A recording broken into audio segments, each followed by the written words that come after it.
तो क्या हाल चाल है जी सभी। भाई सब बढ़िया होंगे। तो आज मैं एक ऐसे टॉपिक पे बात करने वाला हूँ जो सीजेपी का था और अभी ख़त्म हुआ है हाल ही में वो। तो मैंने उसमें देखा कि भाई स्टूडेंटों की पिटाई भी बहुत हुई है और पुलिस वालों को भी भाई बहुत चोटें वगैरह आई हैं। दूसरा ये है, जब पुलिस की और स्टूडेंट की चल रही थी तो इसी बीच में ये था कि बहुत से जो स्टूडेंट है भी नहीं, आई डोंट नो, मुझे तो पता नहीं भाई। लेकिन उसमें जो भाई बहुत से लोग आर्मी को गाली दे रहे थे कि तुम अगर बॉर्डर पे होते तो ये नहीं होता, वो नहीं होता, एक्स वाई जेड क्या क्या भौंक रहा था वो एक है कुत्ता। तो भाई कम से कम तुम वहाँ प्रोटेस्ट करने गए हो, प्रोटेस्ट करते आर्मी वालों को क्यों तुम बीच में ला रहे हो? कह रही कि बीजेपी के पालतू कुत्ते हैं आर्मी वाले, ऐसे थोड़ी होता है भाई। अगर बीजेपी के कुत्ते हैं तो बॉर्डर पे थोड़ी खड़े होते वो। अभी जब तक वो बॉर्डर पे हैं जब तक ही तुम लोग सलामत हो। और बहुत से कहते हैं कि भाई जो आर्मी वाले होते हैं वो सिर्फ आर्मी में ही इसलिए ज्वाइन करते हैं कि उनको शराब मिलती है पीने को या जो भी है। तो मैं उन्हें एक ही चीज़ बताना चाह रहा हूँ, भाई शराब तुम्हारे बाप भी पी लेगा, उसे एक बार आप बॉर्डर पे भेज दो ना, पता चल जाएगी शराब कैसे मिलती है। सस्ती के चक्कर है ना, बहुत सारे इन्फ्लुएंसर है कि शराब के मारा फौजी जो भाई कर लो जाके, पता चल जाता। जब गोली लगती है ना तो मत्थे पे तो अकल आ जाती है। ठीक है, वहाँ इतने हमारे जवान शहीद हुए, सब चीज़ हुई है। लेकिन तुम लोगों को क्या बस फेमस होना कि भाई कैसे भी करके फेमस हो जाओ, हमारी रील वाइल हो जाए, बाकी मुंह में जो तुम्हारे गू गोबर ये जो भी आ रहा वो तुम भोग रहे हो। हैं? ऐसे थोड़ी होता भाई। तुम लोग वाकई में स्टूडेंट तो सिर्फ ये मेरे को लगता है कि नाम का ही प्रोटेस्ट था। लोगों ने जो है, भाई मैं अपनी सोच का बता रहा हूँ, बुरा लगेगा लगने दो, घंटा फर्क नहीं पड़ रहा मुझे। लेकिन जो मेरी सोच है वो मैं बताऊंगा।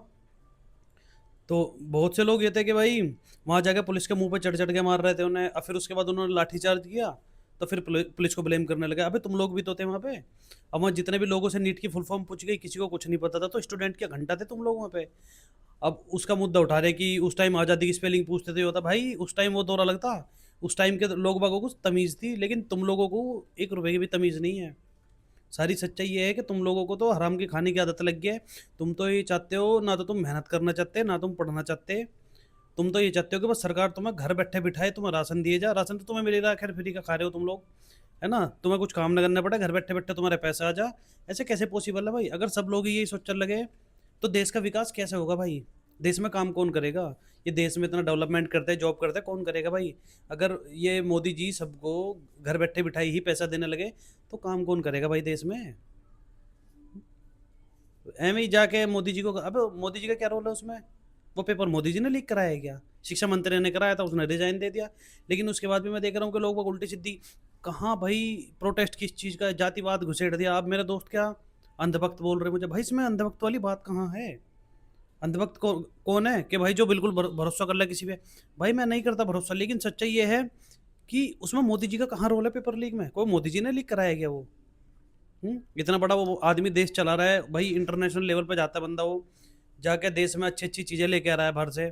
तो अब कह रहे हैं कर्जा इतना हो गया भाई। अगर देश की आर्थिक स्थिति सुधरती है, अगर देश डेवलपमेंट पे चलेगा तो भाई सिंपल है, कर्जा होगा ही होगा।